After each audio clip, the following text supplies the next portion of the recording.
محترم چودھری احسن اقبال صاحب جی. شکریہ جناب اسپیکر. بسم اللہ الرحمن الرحیم. سب سے پہلے تو جناب اسپیکر میں یہ عرض کروں گا کہ اس ایوان کے اندر بہت سے مباحثے ہوتے ہیں، لیکن آج جو ہم بحث کرنے جا رہے ہیں یا کر رہے ہیں اس کے پاکستان پر سنگین ترین اثرات ہوں گے، اور میں جو گزارشات کروں گا وہ بحیثیت اپوزیشن ممبر نہیں کروں گا، بلکہ اس ایوان کے ایک ممبر کی حیثیت سے اور پاکستان کے حلقہ نارووال 78 کے نمائندے کی حیثیت سے اپنے تمام اراکین قومی اسمبلی کو مخاطب کر کے کروں گا جو ڈیوائیڈ کے اس طرف اپوزیشن میں بیٹھے ہیں یا اس سائیڈ پہ ٹریجری بینچز پہ بیٹھے ہیں. جناب چیئرمین، یہ جو منی بجٹ ہے اور اسی کے ساتھ جڑا ہوا اسٹیٹ بینک کی امینڈمنٹ کا بل ہے جو ابھی پیش نہیں ہوا اور جو پیش ہونے جا رہا ہے، اس کے پاکستان کے مستقبل کے لیے اتنے تباہ کن اثرات ہیں کہ اگر آج ہم نے بحیثیت ممبر قومی اسمبلی یہ فیصلہ نہ کیا کہ کیا اس ایوان نے آئی ایم ایف کی شرائط کے اوپر مہر ثبت کر کے یہ ثابت کرنا ہے کہ یہ ایوان آئی ایم ایف کا ماتحت ادارہ ہے، یا اس ایوان نے اور اس ایوان کے اراکین نے اس بات کا ثبوت دینا ہے کہ انہوں نے پاکستان کے عوام اور اس کی ریاست سے وفاداری کا حلف اٹھا رکھا ہے، اور وہ اس ایوان کے اندر یہ حق رکھتے ہیں کہ کوئی بھی تجویز جو اس ایوان کے اندر پیش کی جائے اس میں وہ عوام اور ریاست کے مفاد میں رد و بدل کر سکتے ہیں. اگر ہم نے یہ حق استعمال نہ کیا تو کل کو جناب چیئرمین اس ملک کو مزید ایسی شرائط دی جائیں گی جس میں یہ کنڈیشنالٹی ہوگی کہ آپ اپنے پارلیمنٹ سے اس پہ مہر ثبت کرائیں، اور پھر اس وقت ہم بہت مجبور ہوں گے، چونکہ ایک ایسی مثال قائم کر چکے ہوں گے کہ جو آئی ایم ایف کا پیکج آیا ہم نے اس کو منوان اپنے ضمیر اور اپنی ڈیوٹی کی روشنی میں نہیں بلکہ جو ہمیں حکم دیا گیا اس کے مطابق بلڈوز کر کے یہاں سے نکال دیا. جناب چیئرمین، آپ کو میں یاد دلانا چاہتا ہوں کہ جب بجٹ پاس ہو رہا تھا اور بجٹ پہ بحث ہو رہی تھی تو میں نے بھی یہ بات کہی تھی، اور اس کا کلپ آج بھی موجود ہے، اور لیڈر آف اپوزیشن نے بھی یہ بات کہی تھی، اور ہمارے بہت سے دیگر اپوزیشن کے فاضل ممبران نے کہا تھا کہ جناب اسپیکر یہ بجٹ ایک دھوکہ ہے، اس بجٹ کے اعداد و شمار دھوکہ ہیں،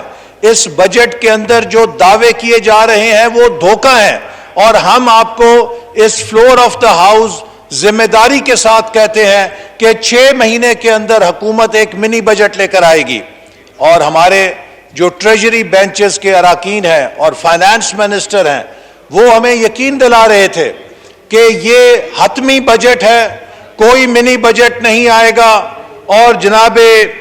چیئرمین، اگر آپ کو میں یہ شیئر کروں کہ اس وقت کیا دعوے کیے گئے تھے، وزیر خزانہ کی یہ تقریر ہے بجٹ کے موقع پر جو انہوں نے کی تھی، انہوں نے فرمایا خاصی کاوش کے بعد حکومت آخرکار معیشت کو استحکام بخشنے اور ترقی کی راہ پر ڈالنے میں کامیاب ہو گئی ہے. زراعت صنعت کی کارکردگی غیر معمولی رہی ہے، ٹیکس وصولیوں میں شاندار اضافہ ہوا ہے، برآمدات میں اب ماضی کے مقابلے میں وہ بھی سب سے زیادہ ہیں. تو جناب چیئرمین، میں یہ سمجھنے سے قاصر ہوں کہ جب ملک کی معیشت استحکام میں داخل ہو گئی، جب ہماری زراعت میں غیر معمولی اضافہ ہو رہا تھا، ہماری صنعت میں غیر معمولی اضافہ ہو رہا تھا، ہماری برآمدات ماضی کے مقابلے میں سب سے زیادہ بڑھ رہی تھیں، اور حکومت کے تمام اشاریے آسمان کو چھو رہے تھے، تو پاکستان کے غریب عوام پہ 350 ارب کا اضافی ٹیکس کا بوجھ ڈالنے کی ضرورت کیوں محسوس ہوئی؟ اس کا صاف مطلب ہے کہ حکومت نے جو دعوے کیے تھے اس بجٹ تقریر کے دوران، اس بجٹ میں جو قوم کو سبز باغ دکھائے گئے تھے وہ جھوٹ پہ مبنی تھے، اور جو بات اپوزیشن کہہ رہی تھی وہ سچ پہ مبنی تھی کہ حکومت ہو چکی ہے معیشت چلانے میں، حکومت ناکام ہو چکی ہے اپنے اہداف حاصل کرنے میں، اور حکومت اعداد و شمار کے گورکھ دھندے کے اندر اپنی ناکامیوں کو چھپانے کی کوشش کر رہی ہے۔ جناب چیئرمین، میں سمجھتا ہوں کہ آج پاکستان ایک ایسے موڑ پہ کھڑا ہے کہ جہاں پر ہمیں بہت سے اہم فیصلے کرنے ہیں کہ کیا یہ معاملہ اسی طرح چلے گا یا اس کا رخ ہمیں بدلنے کی ضرورت ہے۔ یہاں سے کہا گیا کہ جناب آئی ایم ایف کے پاس تو پچھلی حکومتیں بھی گئی تھیں تو ہم بھی چلے گئے تو کیا گناہ کیا؟ آئی ایم ایف کے پاس جانا یقیناً کوئی گناہ نہیں ہے، چونکہ I M F is a lender of last resort for any state، چونکہ ہر ملک نے آئی ایم ایف کے شیئرز لیے ہوئے ہیں، تو جیسے سینٹرل بینک کسی ملک کے اندر لینڈر آف لاسٹ ریزورٹ ہوتا ہے، تو اگر کسی ملک کو ضرورت ہو فائنانسنگ کی تو وہ یقیناً آئی ایم ایف کے پاس جا سکتا ہے۔ آئی ایم ایف کے پاس جانے میں کوئی ممانعت نہیں ہے، لیکن آئی ایم ایف کے ساتھ ایسا معاہدہ کرنا جس سے ملک کی مالیاتی خود مختاری کو داؤ پہ لگایا جائے، جس سے ملک کی مالیاتی خود مختاری کو گروی رکھا جائے، جس سے اپنے 22 کروڑ عوام کے مستقبل کو گروی رکھا جائے، اس آئی ایم ایف کے معاہدے پر یقیناً اعتراض بنتا ہے اور جائز ہے اور کیا جانا چاہیے، اور اس کی مخالفت بھی کی جانی چاہیے۔ آج ہم یہاں پر کھڑے اس حکومت کے اس اقدام کی مخالفت جو کر رہے ہیں اس لیے کر رہے ہیں کہ انہوں نے اپنی جو سخت شرائط مانی ہیں آئی ایم ایف کی، وہ کیوں مانی ہیں؟ اس لیے کہ 3.25 سال میں حکومت اپنے تمام اہداف حاصل کرنے میں ناکام رہی ہے۔ یہ آئی ایم ایف کی جو کنڈیشنالٹیز ہیں، آج حکومت نے پاکستان کو ایک بند گلی میں کھڑا کر دیا ہے۔ Pakistan between devil and the deep sea پھنسا ہوا ہے کہ آپ آئی ایم ایف سے معاہدہ کرتے ہیں تب بھی مرتے ہیں، اور اگر معاہدہ نہیں کرتے تب بھی مرتے ہیں۔ لیکن اگر آپ معاہدہ کرتے ہیں تو 22 کروڑ عوام اور اپنی قومی خود مختاری کی قیمت ادا کرتے ہیں اور اس کو سودا کرتے ہیں، اسے فروخت کرتے ہیں۔ لہٰذا یہ معاہدہ اس شکل میں کیا جانا ایسا ہوگا۔ میں یہ ایوان کے اندر کہوں گا کہ انشاءاللہ جب ان منی بجٹ اور اسٹیٹ بینک کے قانون پہ ووٹنگ ہوگی تو ہم سب کھڑے ہوں گے تاکہ تاریخ میں یہ نام زندہ رہیں اور لکھے جائیں کہ وہ کون سے پاکستان کی دھرتی سے، اس کے آئین سے، اس کے عوام سے حق ادا کرنے والے لوگ تھے۔ اس حلف کا جو انہوں نے اٹھایا تھا، انہوں نے مخالفت کی تھی یہاں پر کھڑے ہو کے، اور وہ کون سے لوگ تھے کہ جنہوں نے اپنا ضمیر بیچا، جنہوں نے اقتدار کے لالچ کے اندر آ کے پاکستان کے غریب لوگوں پر 350 ارب کا مہنگائی کا بم چلایا، اور ہماری آنے والی نسلوں کو قومی خود مختاری کو، مالیاتی خود مختاری کو اپنی نااہلی اور ناکامی کی بدولت آئی ایم ایف کے پاس گروی رکھ دیا۔ اس کے نتیجے میں جو اقدامات حکومت اٹھا رہی ہے، میں اسٹیٹ بینک کے قانون پہ جب وہ آئے گا تفصیل سے بحث کروں گا، لیکن قائد اعظم نے ہمیں انگریز سے آزادی دلائی تھی، عمران نیازی کی حکومت ہمیں آئی ایم ایف کی غلامی کے سپرد کرنے جا رہی ہے۔ اور میں حکومت کے حلیف جماعتوں سے بھی کہوں گا کہ ہمارے آپس کے اختلافات ہو سکتے ہیں، لیکن خدا را اس مسئلے کو حکومت اور اپوزیشن سے بالا تر ہو کر دیکھیں۔ میری خاص طور پہ ایم کیو ایم سے درخواست ہے کہ آپ غریب اور طبقے کی نمائندگی کا دعویٰ کرتے ہیں، یہ 350 ارب روپے کا جو اضافی ٹیکس لگے گا، یہ غریبوں کی چیخیں نکال دے گا، متوسط طبقے کی چیخیں نکال دے گا، اور پھر اگر یہ ہمارے ذریعے سے، اس ایوان کے ذریعے سے، ایوان سے منظور ہو کے بجٹ میں حصہ بنیں گی یہ تجاویز، تو وہ لوگ جنہوں نے آپ کو ووٹ دیے تھے وہ آپ کا گریبان پکڑنے میں حق بجانب ہوں گے کہ آپ ہماری زندگی کے حق کا، آپ ہمارے زندہ رہنے کے حق کا کو دودھ پلانے کے حق کا، آپ ہمارے بوڑھے ماں باپ کو دوائیاں دینے کے حق کا، آپ نوجوانوں کو کمپیوٹر لینے کے حق کا، آپ پاکستان کے صنعت کاروں کو ماڈرنائزیشن کے لیے پلانٹ اینڈ مشینری لانے کے حق کا، آپ پاکستان کی زراعت کو، اس کے بیجوں کو مہنگا کر کے تباہ کرنے کے پیکج پہ کیوں ووٹ دے کر آئے ہیں؟ تو اس لیے میں امید کرتا ہوں کہ چاہے وہ ایم کیو ایم ہے، چاہے وہ کاف لیگ ہے، چاہے وہ جی ڈی اے ہے، اور چاہے وہ پی ٹی اے کے نمائندے، پی ٹی آئی کے نمائندے ہیں۔ علی محمد صاحب بڑی جذباتی کئی دفعہ باتیں کرتے ہیں، ان جیسے جتنے پی ٹی آئی کے فضل اکبر صاحب ہیں، شیر اکبر صاحب ہیں، ان سے میں کہوں گا وہ بڑا ایک رکھتے ہیں، پس منظر رکھتے ہیں بنیر سے، احسن اقبال صاحب آپ وہ تحریکی پس منظر بھی رکھتے ہیں۔ احسن اقبال صاحب یہ میں یہ عرض کر رہا ہوں کہ اس موقع پر سب کو اپنے ضمیر، اور آپ کے والد صاحب کی کیا شاندار نشانیاں ہیں، روایات ہیں چیئرمین صاحب، آپ کو بھی اپنے والد صاحب کے چہرے کو سامنے رکھ کے ووٹ دینا ہوگا۔ تو میں یہ کہہ رہا ہوں کہ جناب اگر آپ صرف مجھے اجازت دیں کہ اس کے نتائج کیا ہوں گے، سب سے پہلے تو یہ ہے کہ جی ایس ٹی ہم نے اکراس دا بورڈ 15% سے 17% کر دیا ہے۔ کوئی بھی چیز پاکستان میں جو کوئی غریب آدمی خریدتا ہے، چاہے وہ چائے کی پیالی پیتا ہے، چاہے وہ محنت کرنے کے بعد صابن کی ٹکی خریدتا ہے تاکہ اپنا ہاتھ دھوئے، وہ نہائے، اپنے آپ کو صاف کرے، چاہے وہ گھر کے اندر بچوں کے لیے چینی لاتا ہے، آٹا لاتا ہے، وہ گھر میں کھانا پکانے کا تیل لاتا ہے، وہ ہر چیز پہ 17% جی ایس ٹی ادا کرے گا۔ تو جن چیزوں پہ پہلے 15% تھی اب سب 17% ہوگی، اکراس دا بورڈ مہنگائی ہوگی۔ پھر اس کے بعد جناب چیئرمین آپ یہ دیکھیے کہ جن چیزوں پہ یہ منی بجٹ لایا گیا ہے، میں حکومت کی دانش سے علی محمد صاحب سے یہ سوال کرتا ہوں کہ یہ مجھے جواب دیں کہ آخر پاکستان میں اتنی حکومتیں آئیں، پیپلز پارٹی کی حکومت آئی، ہماری حکومت آئی، اور خود پی ٹی آئی نے بھی 3 بجٹ دیے، ان چیزوں پہ کیوں 0% جی ایس ٹی رکھا گیا؟ ان چیزوں پہ کیوں 5% جی ایس ٹی رکھا گیا؟ ان چیزوں پہ کیوں 8% جی ایس ٹی رکھا گیا؟ اس لیے رکھا گیا کہ ہر حکومت یہ سمجھتی تھی کہ یہ چیزیں براہ راست عوام کو متاثر کرتی ہیں،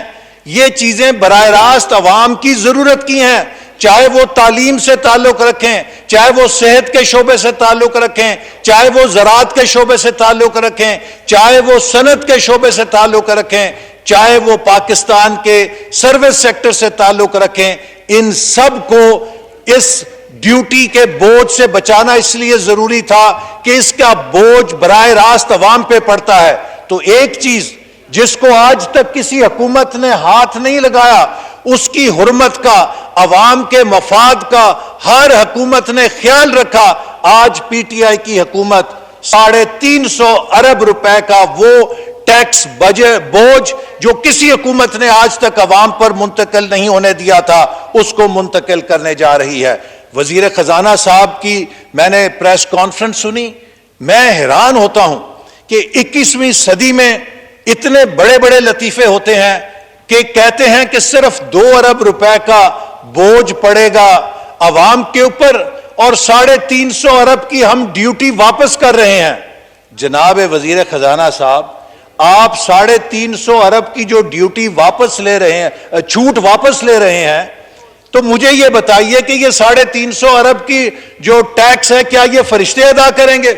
جب آپ اس کو وڈرا کر رہے ہیں، اس کی ایگزیمپشن کو، تو یہ پاکستان کے عوام ادا کریں گے۔ تو جناب یہاں پر دودھ کے اوپر ٹیکس، یہاں پہ ڈبل روٹی کے اوپر ٹیکس، یہاں پر کمپیوٹر کے اوپر ٹیکس، یہاں پہ مشینری کے اوپر ٹیکس، یہاں پہ بیماریوں کا علاج کرنے والے اکوپمنٹ کے اوپر ٹیکس، کتابوں کے اوپر ٹیکس، ہر چیز پر ٹیکس لگا دیتے، وہ حماقتوں کے اوپر بھی ٹیکس لگا دیتے۔ شاید حماقتوں کے اوپر ٹیکس لگنے سے حکومت کی حماقتوں میں کمی آ جاتی۔ ہر روز ہم ایک نئی حماقت دیکھتے ہیں۔ جناب اسپیکر، چیئرمین، یہ بجٹ کی ایک ایک تحریر پڑھیں آپ۔ حکومت نے جو جو چیزوں کا انسینٹیو دیا تھا، کہ جی زراعت اس لیے ترقی کرے گی کہ ہم زراعت میں میکنائزیشن کو فروغ دیں گے، ہم زراعت میں جو وہ ایکوپمنٹ ہے زراعت کا، اس کو ٹریکٹرز کو، سیڈز کو، فرٹیلائزرز کو، جن چیزوں کو آپ نے فروغ دینا تھا سب پہ آپ نے ٹیکس لگا دیا ہے۔ اسی طرح انڈسٹری کا چیپٹر پڑھ لیجئے، جن چیزوں کو آپ نے مراد دینی تھی، انسینٹیو دینی تھی، سب کے اوپر آپ نے ٹیکس لگا دیا ہے۔ تو آپ کا تو یہ بجٹ ہی ریلیونٹ ہو گیا ہے، کیونکہ اس بجٹ کے اندر جو آپ نے ایک پالیسی فریم ورک دیا تھا، آپ نے اس سے 180 ڈگری کی دوسری سمت کے اوپر یہ 350 ارب کے ٹیکس لگا کے وہ سارے انسینٹیوز واپس لے لیے ہیں۔ پھر نہ صرف یہ کہ آپ نے 350 ارب کے ٹیکس لگا دیے ہیں، آپ نے تقریباً 250 ارب روپے ڈیولپمنٹ بجٹ میں کٹوتی کر دی ہے۔ جناب چیئرمین، حکومت نے دعویٰ کیا تھا کہ ہم 600 ارب سے 900 ارب پہ پی ایس ڈی پی لے کر جا رہے ہیں، جبکہ ہمارے دور میں 1000 ارب تھا۔ آج 4 سال بعد ہم پھر اس کو 600 ارب کے اوپر لے کر جا رہے ہیں۔ مجھے آپ بتائیں کیسے چلے گا سی پیک، کیسے چلیں گے بڑے بڑے ترقیاتی منصوبے، کیسے بنائیں گے آپ ایم ایل 1 جس کے لیے آپ نے اس بجٹ میں وعدہ کیا تھا کہ کراچی پشاور جو مین لائن کا پروجیکٹ ہے، سی پیک کا فلیگ شپ پروجیکٹ ہے، جو تقریباً 8 ارب ڈالر کا پروجیکٹ ہے، جب آپ 250 ارب کی کٹوتی کر رہے ہیں پی ایس ڈی پی میں، کیسے چلے گا وہ منصوبہ؟ آپ بتائیں دیامیر بھاشا ڈیم کیسے بنے گا؟ یہ 250 ارب کی کٹوتی جو ہے یہ تقریباً 2000 ارب کی کاسٹ اوور رن میں قوم کو پڑے گی، کیونکہ جب آپ یہ کٹوتی کریں گے جناب چیئرمین تو وہ پروجیکٹ سست روی کا شکار ہوں گے، وہ پروجیکٹ ڈیلیز کا شکار ہوں گے، اس میں کاسٹ ایسکیلیشن آئے گی، اور حکومت کو یہ نہیں پتا کہ جو 250 ارب یہ ترقیاتی بجٹ میں کٹوتی کر رہے ہیں، پاکستان کے عوام کو 2000 ارب سے زیادہ اس کی قیمت ادا کرنی پڑے گی۔ اسی طرح جناب چیئرمین میں یہ عرض کرنا چاہتا ہوں جی میں ختم کرنے لگا ہوں کہ آج جو ہمیں مسئلہ درپیش ہے وہ یہ ہے کہ پاکستان میں 2 مختلف نظریات کی جنگ ہے۔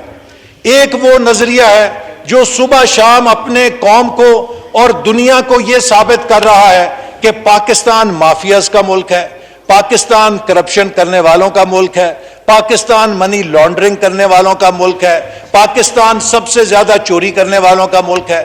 اور ایک وہ بیانیہ ہے، ہم کہتے ہیں کہ پاکستان اتنا ہی چور ہے جتنی دنیا کی کوئی اور قوم چور ہے، اور اتنا ہی دیانتدار ہے جتنی دنیا کی کوئی اور قوم دیانتدار ہے۔ ہم ایک نارمل نیشن ہے، خدا کے لیے چلنے دیں اس ملک کو۔ جس ملک کا وزیر اعظم صبح شام تقریروں میں یہ کہے کہ یہ ملک مافیاز کا ملک ہے، یہ ملک منی لانڈررز کا ملک ہے، یہ ملک کرپٹ لوگوں کا ملک ہے، مجھے بتائیے وہاں پہ کون سرمایہ کاری کرے گا؟ وہاں کون، بس 2 منٹ آخری، اور وہاں پہ کون کاروبار کرے گا؟ تو جناب اسپیکر، ان کی جو حکومت ہے اس کے نتیجے میں آخری بات یہ کہنا چاہتا ہوں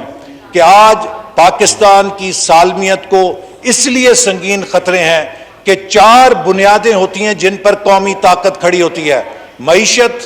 سیاست، سفارت اور معاشرت۔ اگر آپ معیشت کی حالت دیکھیں تو آپ کے سامنے ہے پاکستان بدترین قرضوں میں جکڑا جا چکا ہے، گروتھ کمپرومائز ہو گئی ہے، بدترین مہنگائی، بے روزگاری ہے، عوام بے چین اور پریشان ہیں، اور 90% عوام کہتے ہیں ہم غلط سمت میں جا رہے ہیں۔ اگر آپ ہماری سفارت دیکھیں تو خود وزیر خزانہ کہتے ہیں کہ امریکہ سے تعلقات اچھے نہیں، اس لیے آئی ایم ایف سے مدد نہیں کر رہے ہیں۔ نہ ہمیں پتہ ہے کہ امریکہ ہمارا دوست ہے، نہ ہمیں پتہ ہے کہ چین کے ساتھ کیسے تعلقات ہیں اور خلیجی ممالک سے کیسے تعلقات ہیں۔ آج بھارت کشمیر کے اندر مسلمانوں کا خون کر رہا ہے، اور جناب چیئرمین حالت یہ ہے کہ اسلام آباد میں اسلامی وزراء خارجہ کی اس ایوان کے اندر کانفرنس ہوتی ہے اور ہم کشمیر کا نام تک نہیں لے سکتے۔ یہ پاکستان کی حالت ہے۔ اور پھر سیاست کی حالت یہ ہے کہ ہر روز محاذرائی، ہر روز درجہ حرارت آپ بڑھا رہے ہیں، جس سے کہ پورا گورننس کا نظام پگھل رہا ہے۔ اور معاشرت یہ ہے کہ آپ نے نفرت اور انتہا پسندی اور ناہمواری اتنی پیدا کر دی ہے کہ پاکستان ایک اور لبنان بن گیا ہے، جہاں امیر تھینک یو جی ایسا آخری ایک منٹ تو جناب چیئرمین آج پاکستان کو لبنان بنا دیا گیا ہے کہ امیر ترین ہو گیا ہے. آپ چلے جائیں شاپنگ پلازاز کے اندر, وہاں پہ ریل پھیل نظر آئے گی امیروں کی. آپ ریسٹورنٹس میں چلے جائیں, امیروں کی ریل پھیل نظر آئے گی. لیکن آپ غریبوں کی بستیوں میں جائیں, وہاں بھوک ہے, وہاں موت ہے, وہاں غربت ہے, وہاں بیماری ہے. آج غریب آدمی امیروں کے پھینکے ہوئے کھانوں میں سے اپنے بچوں کے لیے روٹی تلاش کر رہا ہے. تو یہ وہ خطرات ہیں جن سے اگر نکلنا ہے تو میں صرف ایک حل تجویز کرتا ہوں. ایک جی بائک آئی ایم ایف سے بچنے کا ایک حل ہے, اور اس کی کنجی میرے ایم کیو ایم کے بھائیوں, کاف لیگ اور جی ڈی اے کے پاس ہے کہ آپ اس حکومت کو چھوڑیں, حکومت تبدیل کریں. ہم آئی ایم ایف کے پاس دوبارہ جائیں گے اور ہم ایک نیا پیکج لے کر آئیں گے. Thank you G.